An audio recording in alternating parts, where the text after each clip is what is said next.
Vamos lá, boa noite, mais uma live, hoje com um tema super legal, sobre músicas, né, as músicas de protestos.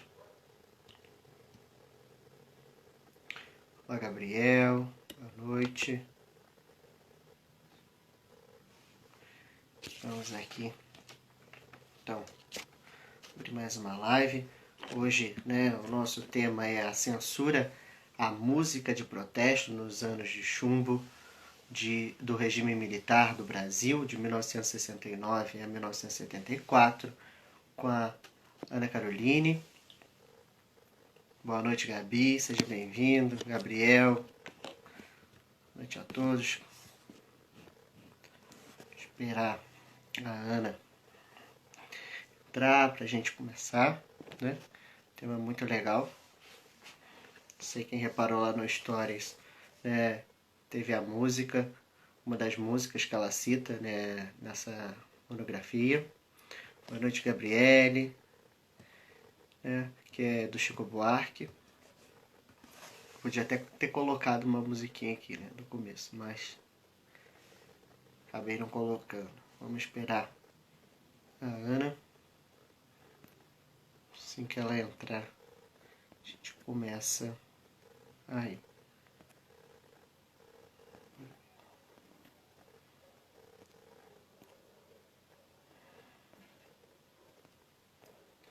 Esperando aqui, vamos ver. Semana que vem, a nossa live, o nosso encontro vai ser na quinta-feira. Só na semana que vem, que vai dar pra ser na terça. Mas a gente não vai ficar órfãos na terça não, porque vai ter uma surpresinha aí. Algo bem legal que a gente está preparando para vocês aí. Vamos lá. Deixa eu esperar aqui. Felipe, boa noite, seja bem-vindo. Ana também entrou. Ana, vou fazer o convite aqui para você. Se vai.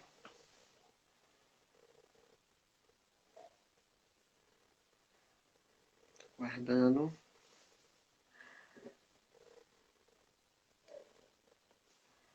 Ana, que é a nossa convidada dessa noite.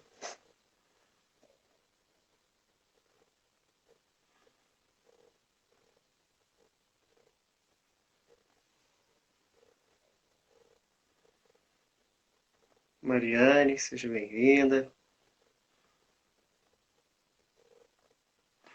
Aguardando a Ana se conectar.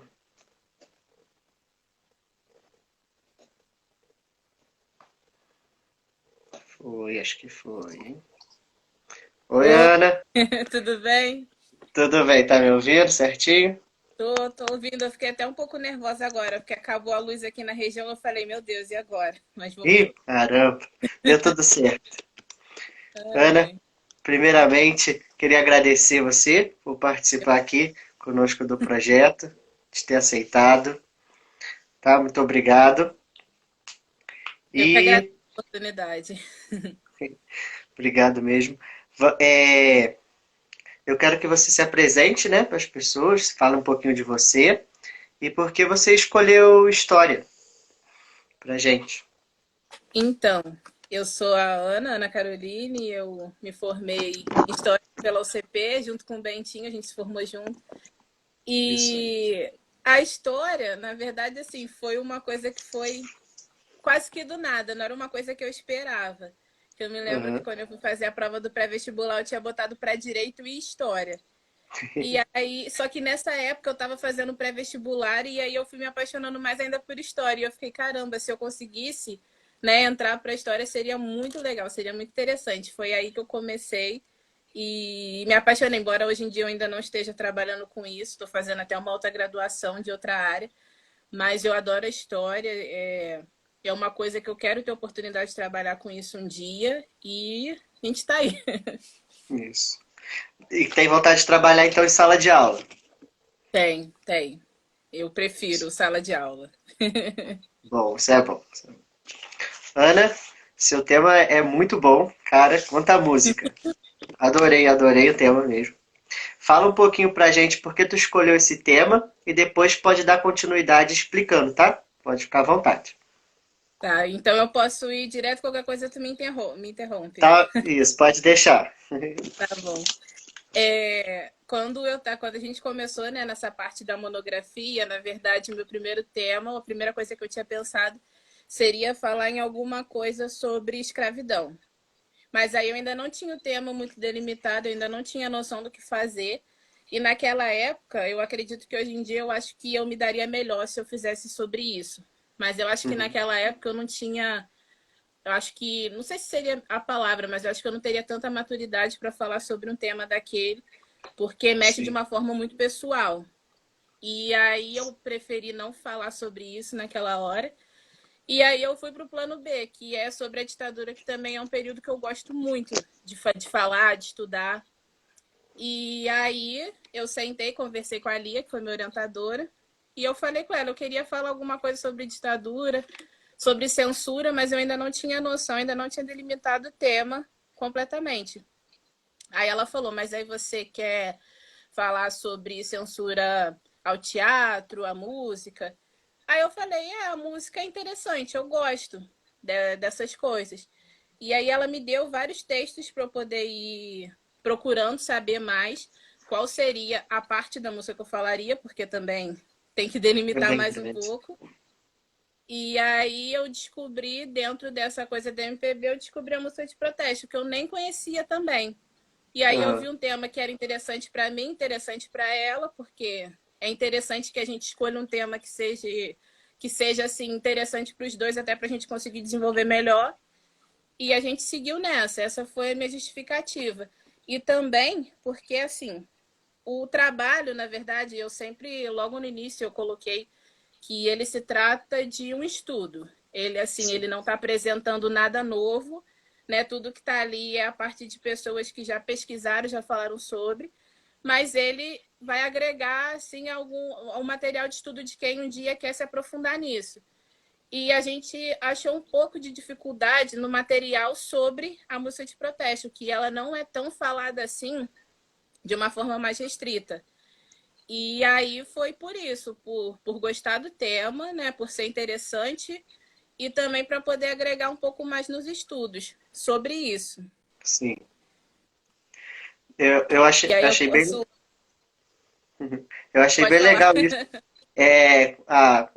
O termo música de protesto, né? Falei, gente, eu não tinha escutado esse termo ainda. E igual você também faz depois, você deve falar, que explica, né, o MPB, né, o termo ali. Eu achei bem legal. Porque a gente está acostumado a achar que é uma coisa bem grande, né? E ali ele delimita a MPB. Eu achei bem legal isso também. Eu Pode também, continuar. eu fiquei nessa parte, eu fiquei com muito medo, né? Porque poderiam dizer que eu estava querendo limitar a MPB demais, mas para o trabalho a gente precisava, mas ficou bem claro ali que a MPB é um conjunto muito grande, né? Sim. E aí eu vou começar agora falando mais assim, detalhadamente, estou olhando para o lado que eu estou com uma colinha aqui. Sem problema. O primeiro capítulo, né, eu uso como apresentação mesmo, né? Eu falo sobre os objetivos, que seria o estudo, como eu falei agora, a justificativa do tema, que a gente também conversou sobre, as metodologias e tudo mais. E aí a pergunta principal que levou para a gente poder desenvolver, né? Que qual eram as formas de censura às músicas, a música e aos artistas e qual seria a forma que eles viam de resistência para isso. Claro que Sim. a gente conhece muito a questão da resistência na luta armada, essas coisas assim, mas na música não se encaixa para isso, né? Existia outros tipos, e aí é o que a gente tenta apresentar no trabalho. No outro capítulo, eu faço um pouco do contexto histórico, eu falo a partir da renúncia do Jânio Quadros, que muitos autores dizem que ele estava tentando até dar um golpe ali para ver se ele conseguia ficar, mas não deu certo. Ele quis ir embora, deixar ele embora e vida que segue. E aí quem tomou posse foi o João Goulart, o vice dele, de um regime parlamentarista, que a gente sabe, porque desde que ele assumiu o poder existia esse medo da propagação de um comunismo aqui no Brasil, como ocorreu em outros lugares. Então, o parlamentarismo foi a saída para que ele pudesse tomar, para ele poder assumir. Mas não funcionou. Depois do plebiscito, voltou o regime presidencialista. Mas mesmo assim, continuou toda aquela questão, principalmente quando ele começou a falar sobre as reformas de base, que era o medo, né, da sociedade dominante da época, porque mexia com reforma agrária, coisas sociais. Então era uma ameaça para eles, e para eles era de cunho comunista totalmente. E aí começou toda aquela perseguição, toda aquela construção de uma pessoa que estava ali, que estava ameaçando a nossa estabilidade. E é aí que começa aquela questão da doutrina de segurança nacional. A gente precisa proteger do inimigo externo e do inimigo interno. Uhum. E aí começou várias manifestações de grupos conservadores e da ala militar, tanto que tem um episódio emblemático que é a Marcha da Família com Deus, que aconteceu no Rio de Janeiro, aconteceu em São Paulo e várias regiões. E depois de muito tentar, finalmente conseguiu. E aconteceu no dia 1º de abril, mesmo sendo no dia da mentira. Quem dera se tivesse sido uma mentira, mas não foi. No dia 1º no dia 1º de abril de 64, deu início à ditadura militar. Então, eu faço mais ou menos um histórico, um contexto histórico, não muito grande, para a gente não se perder, mas só para saber de onde a gente está vindo. Ô, Ana, Oi? a mentira ali era falar que eles iam salvar o Brasil do comunismo. Essa era a mentira. Essa é a mentira. E aí, no próximo subitem, que ainda é no mesmo capítulo, mas no subitem, eu falo um pouco sobre a censura em geral. Seria a conceituação da censura, de acordo com alguns autores que eu coloquei ali. E tem uma que foi a autora onde eu me debrucei mais na obra dela para poder desenvolver o trabalho, que é a Creuza Berg, que ela diz, ela afirma que a censura ela nada mais é do que um aparato ideológico para conter questões ideológicas e para manutenção do Estado e do poder dominante. Então, seria o caminho mais fácil a gente conter tudo isso com a censura, para que o nosso poder para que o poder deles não fosse ameaçado. E aí vai desenvolvendo, outros autores vão falando sobre isso, fala que a censura não é um fenômeno de agora, como a gente sabe, a censura ela vem desde muitos anos atrás. E aí a gente chega na questão da censura às artes, que fala que em todos os períodos a gente teve um modo de censura, mas em cada período ele teve a sua característica, ele foi voltado para alguma área. Por exemplo, na época, bem antes, o objetivo da censura era proteger a família imperial, então você não poderia falar contra a monarquia, mas também não poderia fazer nenhum tipo de... Como é que eu posso falar? Fazer algum tipo de chacota contra a família imperial. Como hoje a gente ri bastante do presidente porque ele merece risada, né? Mas nessa época não tinha como, não era permitido. E depois, um outro período, logo depois, já na República, a gente tem um período também que é marcante, que é no Estado Novo, com o surgimento do DIP, que também foi um período muito forte, mas o que a gente vê mais é no período de 64, no golpe, principalmente depois do AI-5, né, que foi o ato mais duro e mais cruel que aconteceu naquela época. E aí a gente vai falando um pouco nessa questão da censura às artes, que também não é só música, fala sobre teatro, fala sobre tudo. Sim, eu reparei um negócio, né? Essas censuras, ela tinha assim um tópico, né? Moral, bons costumes e crenças. Sim. Aí eu lendo, eu até botei assim, pra quem, né? Que moral, que bons costumes e que crença, né? Porque... Exatamente. É louco, né? Porque como é que a pessoa ela pode dizer que ela tá ali em nome de Deus, cometendo cada barbaridade contra o ser humano? E a gente fica pensando, será que Deus aprovaria isso? Será que ele tá ali naquele... É uma loucura. É uma loucura. E aí a gente vai para o próximo capítulo, que aí fala sobre a música, né? Fala sobre a bossa nova, a música popular brasileira, MPB, e o surgimento da música de protesto. E fala sobre a MPB sobre suspeita, que é um outro tópico que eu coloquei. Uhum.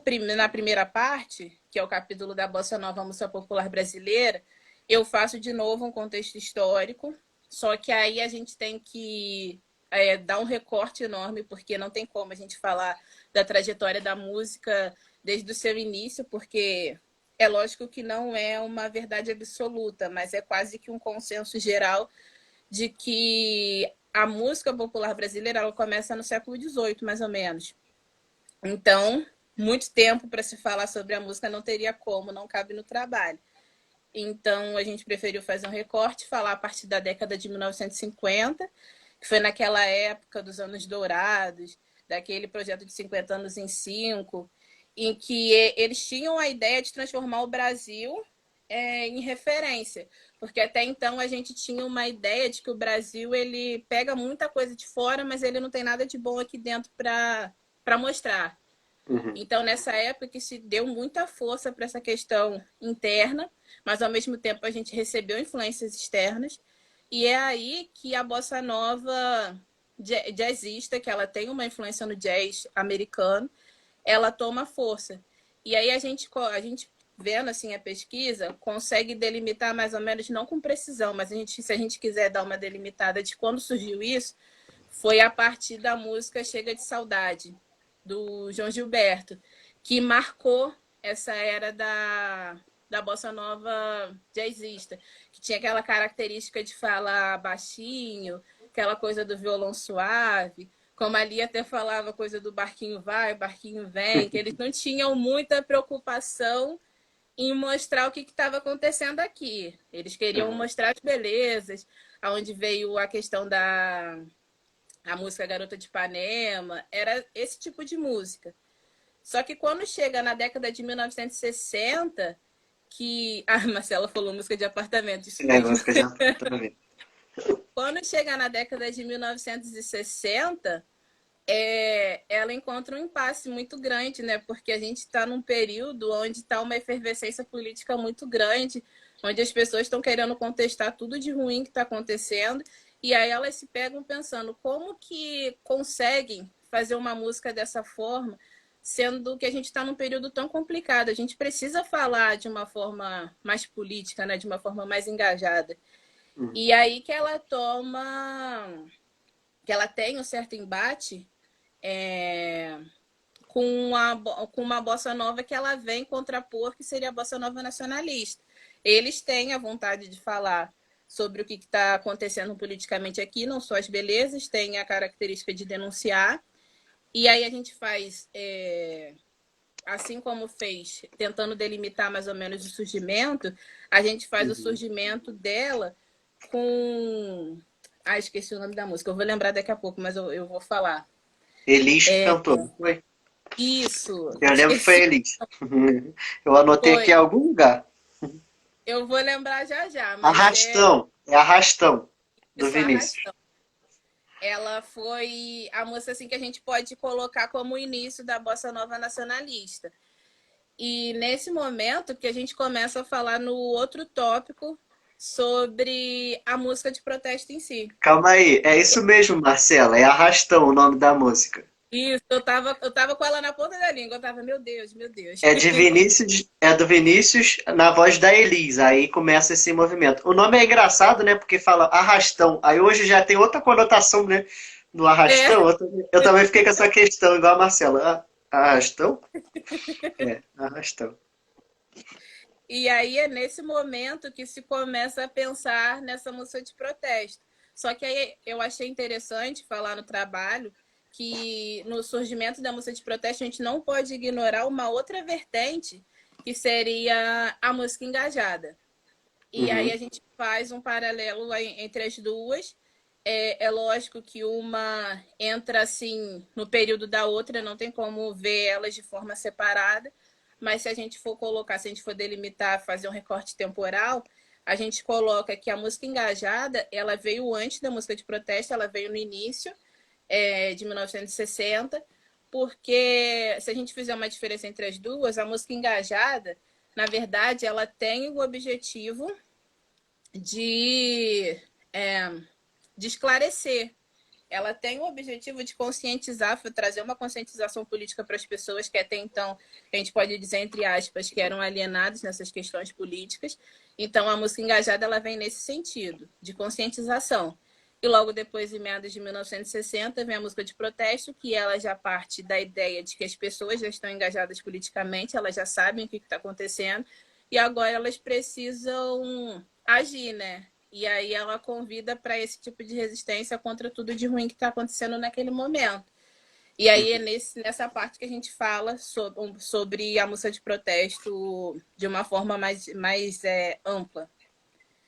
E aí, depois da gente falar sobre isso, música de protesto, a música engajada, a gente entra na questão da MPB sobre suspeita, que a forma deles conseguirem frear essas músicas, de censurar os artistas, eles faziam através da repressão preventiva e a lógica de suspeição. O que seria repressão preventiva? Antes de acontecer, já estava censurado. É basicamente isso.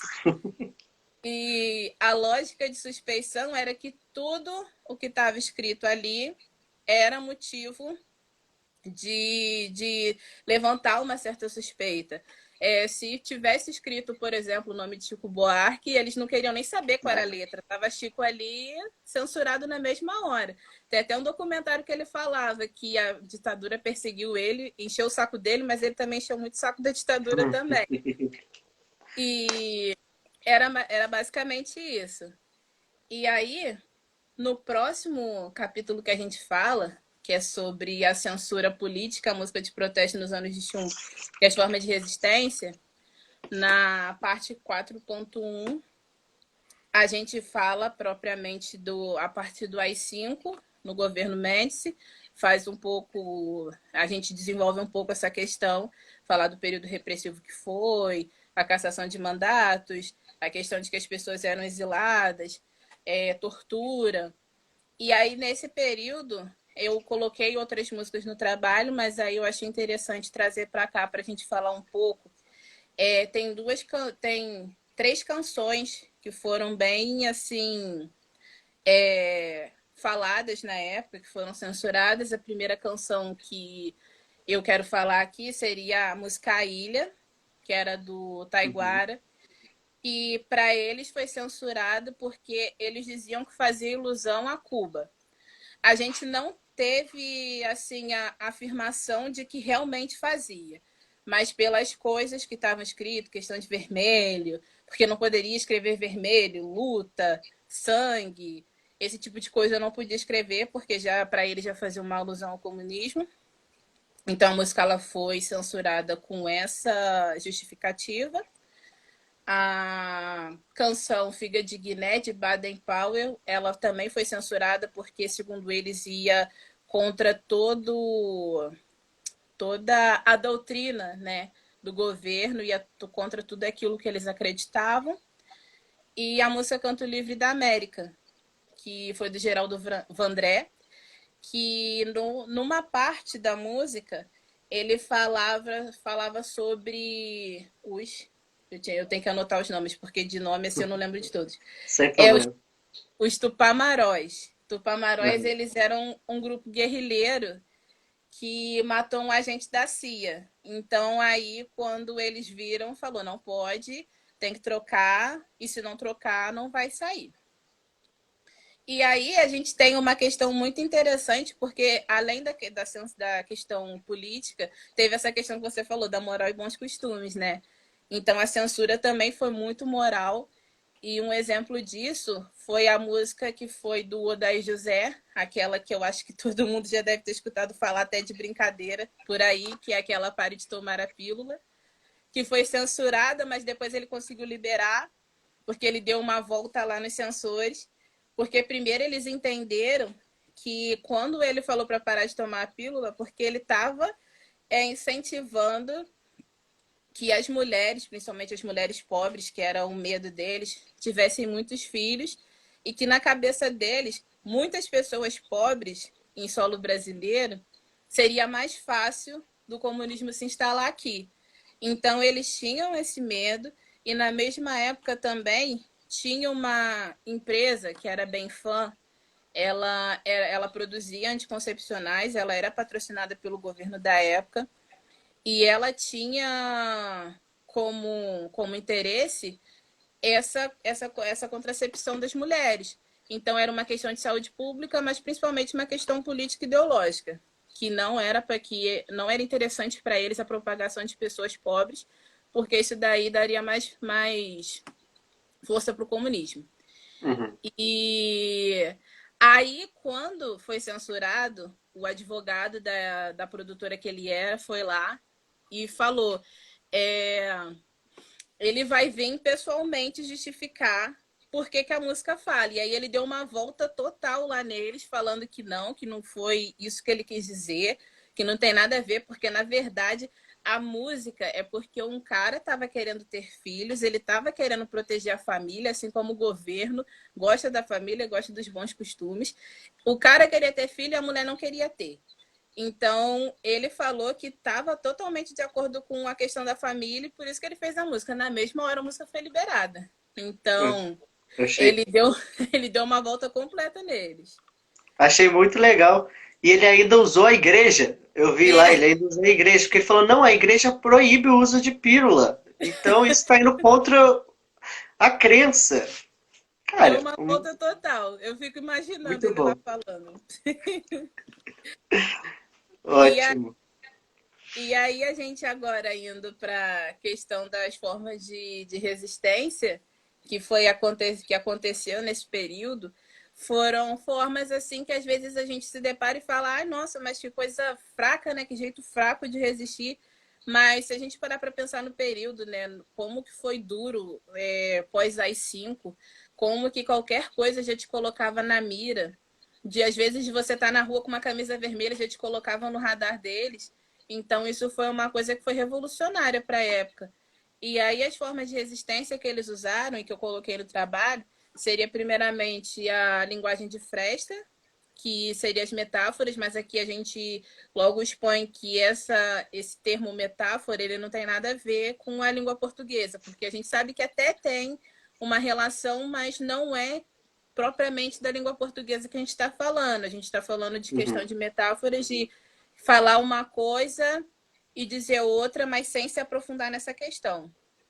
Sim. Que nem na música que Chico Buarque fez com Toquinho e Vinícius de Moraes, ele troca algumas palavras que antes estava escrito pela omissão, ele bota pela duração, e outras palavras que ele botou que eram um tanto forçadas, e aí ele botou dessa temporada, que é uma música que ele fez no momento que ele estava exilado politicamente. E tem a música do Raul Seixas, para a gente ver que existe muitos estilos musicais dentro da música de protesto, né? Que aí Raul a gente sabe que é mais pro lado do rock. E aí tem aquela música dele que eu acredito que, se não todos, a maioria conhece, que é Música na Sopa. Que aí quando ele coloca sobre DDT, que os sensores acham que DDT seria esses remédios para espantar insetos, essas coisas assim. Na verdade, ele está falando sobre o doicode. E aí, essa é uma questão da metáfora na música dele para poder passar.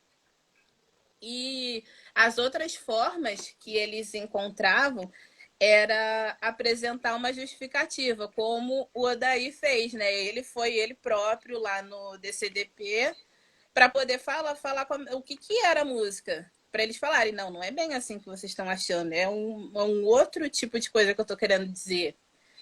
E a outra forma seria o uso de pseudônimos, que o Taiguara usou o nome da esposa dele, o Chico Buarque já usou Julinho da Adelaide, Leonel Paiva, outros nomes. Só que esse daí foi um pouco mais complicado, porque quando os censores descobriram que eles estavam usando disso, aí já começaram a pedir identidade CPF para poder registrar. Então já ficava mais complicado de usar esse tipo. Mas essas foram as formas de resistência.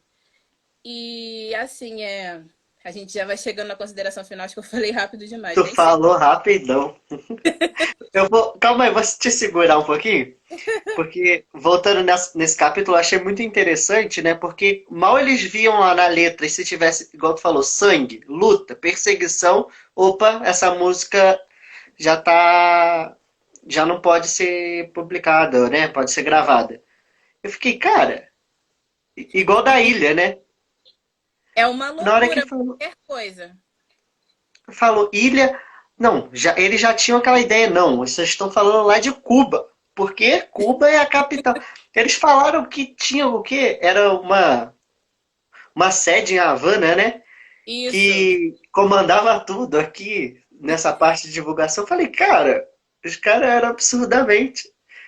As normas, né, que eles faziam, eu achei também interessante, que uma era quando eles iam arquivar a música. Essa música fere as normas do regime vigente. Pronto.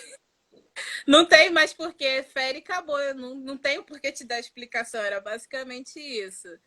O, Era o, assim, quando eu fiz esse trabalho, eu achei até engraçado. Tinha algumas vezes que eu li o texto, eu lia rindo, porque eu ficava assim, oh, gente, o que tem de mais aqui? Eu não estou entendendo nada. E para eles era como se o comunismo já estivesse batendo na porta, pronto para explodir e acabar com tudo. Na verdade, a gente sabe que não foi bem assim, né?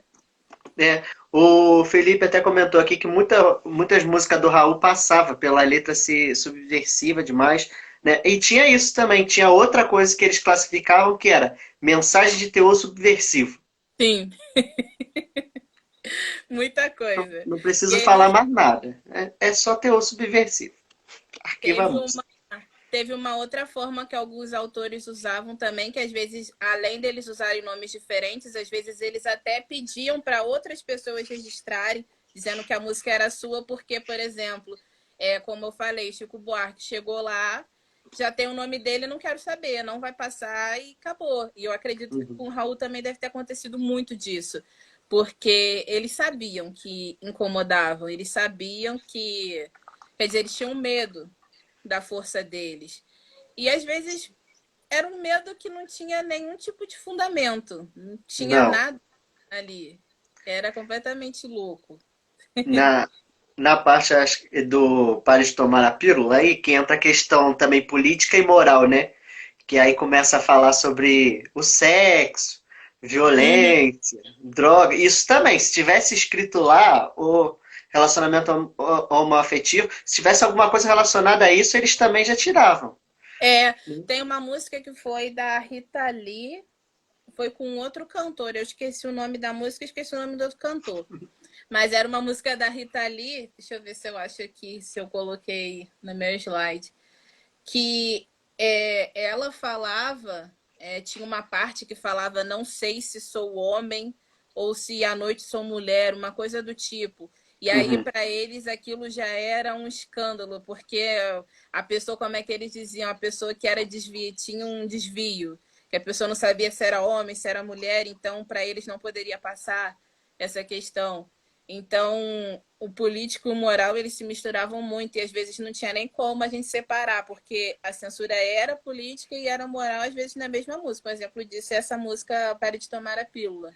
sim, e o negócio moral para quem, né? Igual eu te falei, essa moral de quem? Essa crença religiosa de quem, né? Das elites dominantes, né? Que estavam ali achando. Cara, achei muito Aí louco. para mostrar pra gente que quem é muito moralista normalmente, né, aquela pessoa que é mais que comete aquelas coisas mais desastrosas, porque era muito louco, né? Ao mesmo tempo que a pessoa estava aqui censurando uma música, ela estava lá no doicode torturando uma pessoa para fazer ela dizer uma coisa que às vezes ela nem sabe o que é, ela nem conhece. E é Uhum. complicado. E aí a gente pensa, será que existe moral nessa questão? É muito complicado. Sim, muito complicado. E às vezes a pessoa não tava nem nada, só saiu com o raio da camisa vermelha na época. Falou, comunista, pega e vamos tentar tirar alguma coisa. Exatamente, igual crianças, né? Muitas crianças que foram torturadas na época, gente, criança. O que criança pode ter feito, né? foi um período muito difícil. Então, é por isso que a gente sempre tentou enfatizar no trabalho que, embora as formas de resistência elas não tenham sido assim tão, como é que eu posso dizer, tão radicais como uma luta armada, elas foram formas de resistências muito legítimas e muito corajosas para a época. Eu vou ler o comentário do Gabriel aqui, que ele falou que gosta muito das inteligências dos militares na ditadura.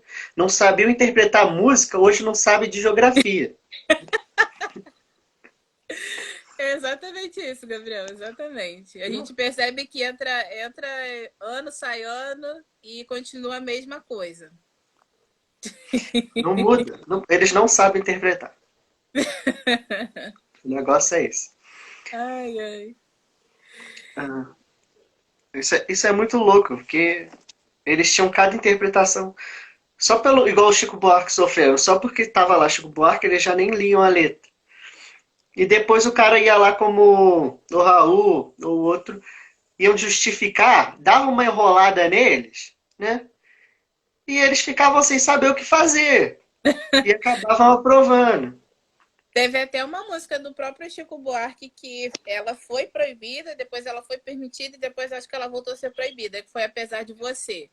No primeiro Uhum. momento ela foi proibida e aí depois ele foi lá conversar e falar, não é isso que vocês estão pensando. Isso daí foi uma música que eu fiz por causa de um caso amoroso e etc, etc. Não tem nada a ver com política.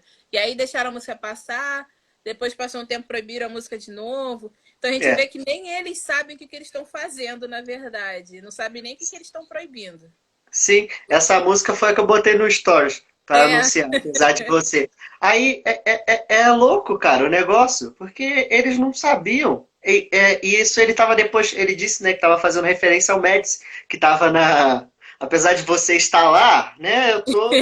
Nós estamos tentando aqui sobreviver. É um dia de cada vez. Amanhã pode ser diferente. Mas eu acho muito legal isso. Essa interpretação por trás, né? O que tinha ali escondido, né? uhum. Não, é o que a Marcela fala, eles não tinha critério, né? Os critérios dele era muito básico. O critério é o que vinha na cabeça deles. Uma voz do Ah, além, é. sei. O critério era se tivesse algumas palavras, sangue, luto, perseguição, cor vermelha, guerra, tudo isso era coisa que eles ficavam na cabeça deles. Exatamente. Deixa eu ver o que está escrito aqui. Pode ser uma afirmação pequena, mas a maior música de protesto nesse período é Como os Nossos Pais. Como Nossos Pais foi uma música bem forte. Mas Foi. assim, eu não posso afirmar, né? Porque existe uma questão cronológica. Então, para eu poder dizer se foi uma música de protesto da época, eu preciso saber em que ano que foi, porque assim, eu não lembro em que ano que foi. Mas foi uma Uhum. música muito forte, realmente. Marcela, ajuda a gente aí, fala aí a data pra gente. Marcela é Marcela, bonita. você é meu dicionário humano. Eu fico imaginando, eu na sala de aula, eu vou saber das coisas, mas se me perguntar a data, achar que eu sou um dicionário, eu vou ter que andar com um caderninho na mão, porque data propriamente dita é complicada. Verdade. Pode continuar, Ana, se quiser. Vai, pode ir. Cair de qualquer coisa. Década de 70 que ele falou. Ah, vi agora, 1976. Marcela colocou aqui. Então, se encaixa nisso? Se encaixa, né? Se encaixa, se encaixa. É uma música de protesto. Eu acho que teve um trabalho que eu li falando sobre isso, mas é porque que nem tem algumas músicas que a gente realmente não pode deixar de falar, que é principalmente Apesar de Você, não tem como a gente falar sobre censura sem falar de Chico Buarque. Mas Não. nesse Ah, trabalho ele tem uma outra característica também, que eu tentei pegar algumas músicas que as pessoas elas não conhecem muito, que nem essa música A Ilha. Eu nunca tinha ouvido uhum. falar dessa música. Então eu tentei tirar um pouco dessas músicas que a gente já conhece, que a gente sabe, e coloquei umas outras. E assim, indo para a consideração final, é aquilo que a gente viu nesse trabalho, né? A questão da censura, ela vem desde sempre, ela tem os interesses, na maioria das vezes, políticos e ideológicos para acontecer, porque precisa ter aquela manutenção, precisa segurar o poder, principalmente de quem está ali governando. Mas, apesar das censuras, a gente. O pessoal da época, né, os artistas da época, eles resistiram, eles buscaram formas de resistir. E a gente tem como, a gente colocou também como no trabalho a preocupação de dizer que foi um regime autoritário e não totalitário, porque a gente tem um problema muito sério na questão de totalitário, porque na maioria das vezes, quando a gente diz que um regime foi totalitário, a gente acaba tirando a legitimidade da resistência que houve na época. E houve resistência em todas as áreas, teve resistência no campo, teve resistência nas cidades. Então a gente caracteriza o período como um regime autoritário, muito duro, muito forte, mas que as pessoas, embora com muitas perdas, foi um período muito triste, um período vergonhoso para a nossa história como brasileiros, né? Assim como a escravidão foi um período vergonhoso, um período triste, e esse também foi um episódio muito triste. Assim como a gente está tendo muitos episódios tristes, mas a gente não pode anular toda a questão da resistência. E foi basicamente isso que a gente quis mostrar nesse trabalho. Sim, a resistência através da música. Tem uma pergunta aqui. Diz que o cantor que mais fez música de protesto foi o Roberto Carlos, é verdade? Eu só vou dar um adentro e já passo para a tua. Uhum. Então, acho que essa parte da Jovem Guarda é um pouquinho antes ali, né? Entra nessa parte que ela vai falar que não é música engajada, se eu não me engano. Mas tinha um teor de protesto, sim. E a Jovem Guarda fez sucesso na época, né? Mas agora eu deixo a Ana falar um pouco aí. Então, a Jovem Guarda, ela também teve a questão de protesto e tal. Ela teve a questão dela política, ela mostrou as coisas assim. Só que existe uma certa diferença na Jovem Guarda, porque, assim, segundo alguns autores, né? Isso daí não é uma visão minha. Mas pelas pesquisas que eu fiz, alguns autores dizem que a Jovem Guarda ela teve as suas questões políticas, mas na maioria das vezes eu acho que ela estava mais ligada nas questões, como posso dizer, nas questões de comportamento, relacionamentos, relações, outros tipos de relações. Ela não estava tão ligada politicamente, assim como a música de protesto. Então, nesse momento, não coube a gente colocar eles, Roberto Carlos, Erasmo Carlos, esse pessoal da Jovem Guarda, não tinha como a gente colocar eles dentro da música de protesto. Mas é claro, teve muita música que passou, que tentou passar e foi censurada, mas por questão de delimitação mesmo do tema, por achar que a Jovem Guarda ela ia meio que se perder nessa questão, a gente preferiu não colocar. Mas teve sim, tem até alguns textos muito bons sobre isso. Sim. É porque eles estão ali, eles são contemporâneos, né? Então é só uma outra vertente onde eu acho que encaixa aqui, que ela era uma música mais engajada. Por mais que Isso. tivesse protesto, né? Eles prezavam muito outras coisas, né? Estruturais, né? Que era uma, Uhum. né? Mas tinha Exatamente. protesto sim ali e eles foram um deles também, né? Representantes. Mas Chico Buarque, Gilberto Gil, Caetano Veloso, né? O pessoal da Tropicália, né? Uhum. Fica mais à frente da música de protesto em si, né? Eu fico Sim. imaginando Ney Matogrosso apresentando as músicas dele lá.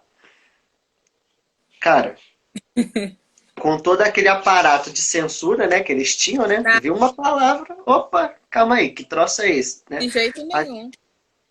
as músicas ficavam.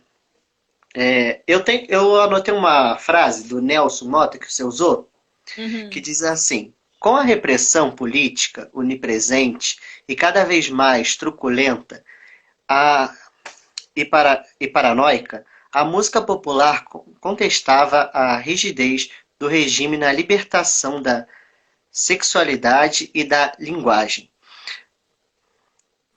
Calma aí que eu tô sem óculos, aí ficar lendo é meio difícil. E da linguagem. Não desabundante das drogas e do individualismo e exacerbado. No fim, tudo acaba sendo política, até quando não queria ser, né? Que a música não podia ter nada de política, mas se eles achassem que tivesse uma coisa ali, né, aquilo virava política e a música não era publicada, não passava. Exatamente. Qualquer coisa. Às vezes você não está nem pensando Às vezes era uma pessoa que ela estava completamente alheia a tudo que estava passando. Às vezes para ela não era nem interessante o que estava acontecendo politicamente, mas se eles achassem, sendo político ou não, estava censurado e aí você ia ter que ir lá justificar, ou então ia ter que arrumar outras formas, ia ter que mudar a letra. E tem até uma certa parte que fala que as gravadoras e os autores dizem que eles se sentiam muito mutilados quando eles tinham que trocar as letras de acordo com o que os censores queriam, porque trocava todo o sentido e tirava a inspiração deles, aquela coisa que veio de dentro, né? Aquele orgulho que o artista tem de compor, e aí ele vê que ele tem que trocar aquilo tudo. E foi mais ou menos isso. Sim, perde o sentido. O Felipe falou aqui que é verdade, né? O Ney chegou no fim, já Uhum. estava fraquinha a ditadura, mas, pô, imagina se ele tivesse chegado antes, quanto também ele não teria sofrido. É uma loucura isso. Ainda mais com o jeito dele, que ele é uma pessoa mais extravagante, né? Então, seria uma outra coisa a acrescentar, porque as músicas dele, além de ser músicas que iam ferir, né? Tem toda a questão Uhum, comportamental. Com sim. certeza. Mas alguém tem mais alguma questão para falar com a Ana? Pode perguntar. Ana, tem mais alguma coisa para falar? Você falou tão rápido antes. Cara, eu vou te falar, eu acho que eu passo a minha vida toda, até nessa segunda graduação, eu passo a minha vida toda tentando ser. Não assim, não correr porque eu quero acabar mais rápido, mas eu tento não deixar as pessoas muito cansadas, né? Então eu Uhum, acabo falando muito rápido, mas se tiver alguma outra questão, a gente pode conversar sem problema. O Gabriel mandou alguma coisa aqui. pode ver. Interessante a gente pensar também que depois dessa onda de censura, como nos anos 90, escancarou a liberdade musical comportamental, exatamente. Muita coisa mudou. Sim. Muita. Hoje em dia, metade das músicas que a gente vê não passaria de jeito nenhum. De jeito nenhum. Tem estilo musical aí que não passaria nem na porta, Não. né? Mas é verdade, mudou, porque a forma de ver mudou, né? Uhum. As pessoas já estavam cansadas de ter aquilo. Por mais que às vezes, né, eles, igual tem essa coisa da estratégia da língua, né, da linguística, eles lá deixavam a música passar porque eles não entendiam, mas o povo em casa, nas ruas, que escutavam as rádios, entendia o que, que a música estava falando, né? Pelo Então, povo que estava, né? no povo não passava. Então, depois o povo não quis saber, não. Vamos liberar essas músicas, que essa música que é boa. Vamos recuperar o tempo perdido, né? Foram tantos anos de censura, agora a gente recupera tudo. Isso Embora aí. querendo censurar a gente de novo, né, em várias questões, principalmente a gente como professores de história, mas a gente segue resistindo aí. A censura tá em todo momento, como tu falou, né? Desde a antiguidade, né? Ela vem desse interesse de quem está no poder, né? Vamos censurar o que que nos impede. Sim. E a censura é até estranho, né? Eu, quando pesquisei sobre isso, né? Existem trabalhos que mostram a censura de um outro ponto de vista, né? Porque se a gente pensar a classificação indicativa também é censura, né? Censura. E aí, como Uhum. é que a gente pode dizer que isso é uma censura ruim? Então, ela tem vários pontos de vista e depende de qual área que a gente está estudando, de qual área a gente está pensando. Isso que é o interessante do trabalho, que a gente pode ir para vários campos e achar sentidos diferentes. Sim. Tá mais nessa questão da censura. Uhum. Alguém mais tem uma colocação? A Ana quer fazer mais um comentário? Achei muito legal esse tema, muito, muito. Eu E essa, adorei fazer o e trabalho. essa parte da censura, então, dá outro gancho para outra conversa. Alguém Uhum. falou aqui, o Douglas. Nessa época de ditadura, as rádios tinham que ter cautela ao tocar certas músicas de protesto ou podia tocar sem problemas. Pode responder. Não, já sabendo que a música é de protesto, não podia. De Já jeito não nenhum, passava, né? A letra já não passava. nem Teve uma de jeito. questão que você até tratou, né? Que a música passava, na hora de gravar, eles escreviam conforme estava antes. É, E depois Ele eles, dava né? vários problemas depois, né? Vários É, problemas. A Nath botou na data que comemoramos 2 anos de formados uma apresentação maravilhosa dessas. Ah, maravilhosa. parabéns para nós. 2 anos aí. Isso Não, e aí. eu consigo lembrar exatamente o dia da minha defesa, né? Porque não tem nem como esquecer, porque foi no dia do meu aniversário. Então é um dia que para mim é super importante 2 vezes. Olha isso. Um presentão. Que Ali eu agora, ando pela tadinha. e agora eu tô compartilhando o seu presente com a gente, ó. Ai, meu Deus, Beleza. gente, foi muito bom falar sobre isso. Eu acho, assim, é um tema que eu gosto muito. Exige trabalho, né? Como tudo, como qualquer Uhum. pesquisa que a gente quer fazer, a gente tem que pesquisar muito. Mas foi assim muito bom de fazer, foi muito prazeroso. E eu até uso na minha introdução um trecho do José de Assunção Barros no trabalho no livro dele de projeto de pesquisa e história, que ele fala que o tema ele precisa ser de interesse do autor, porque senão fica aquela coisa cansativa, que cansa ele, cansa as pessoas da banca que vão avaliar. Então, assim, quando eu escolhi, eu tive muito cuidado para ver se essa é uma coisa que eu ia gostar de pesquisar, que eu ia desenvolver o máximo que eu pudesse. E foi o que aconteceu. A dica que eu dou para quem está nos últimos períodos do curso e já está nessa questão da monografia, a dica que a gente sempre dá, né? É de procurar um tema que seja do seu agrado, um tema que seja relevante e que você goste, que você vai ali passar um ano, porque são 2 semestres mais ou menos, você vai passar um ano que você vai gostar, que você vai se empenhar, e é isso. Isso. Isso é uma coisa que a gente até falou nas outras lives, né? O tema, quando você escolhe o tema, se você escolhe aquilo com prazer, né? Um tema que você se interessa, aquilo flui com uma beleza, né? Quando Hum, eu li o da Assunção lá, eu falei, cara, é exatamente isso que a gente vem tratando, né? Escolher um tema que a gente se identifica, que a gente vai gostar de trabalhar, porque por mais que o tema que a gente goste, no meio ali dá um nervosinho que a gente fica, caraca, tá ficando chato.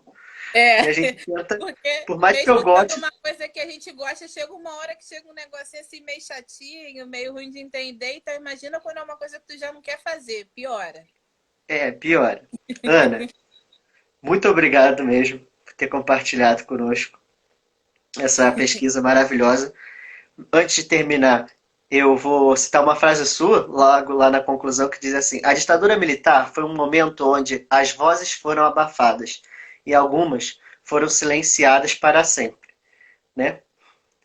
É um momento de refletir aí também sobre isso, né? Porque a gente está falando de música, mas o período ele tem vários momentos e Uhum. muitas pessoas, né, ficaram lá lutando para a gente ter essa liberdade que hoje temos aí, né? Muito obrigado mesmo por isso, por essa pesquisa maravilhosa. Nossa, achei a leitura muito fácil, muito boa. Fui pesquisar as músicas também.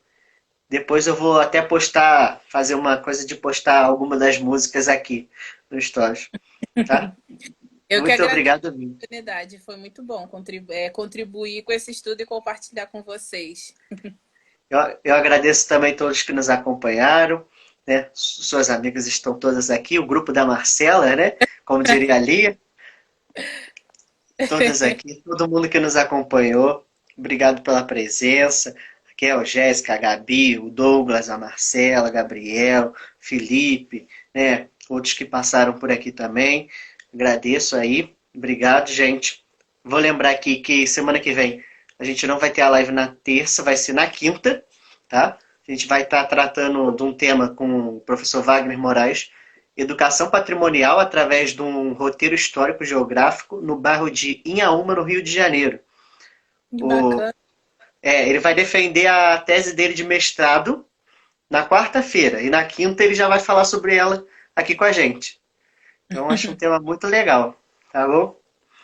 Gente, brigadão mesmo, Ana, muito obrigado. Adorei nosso papo, nossa conversa aqui. Foi muito boa. Brigadão mesmo, tá? Obrigada, gente. Tchau, tchau. Tchau, beijão pra todos e uma boa noite. Boa noite.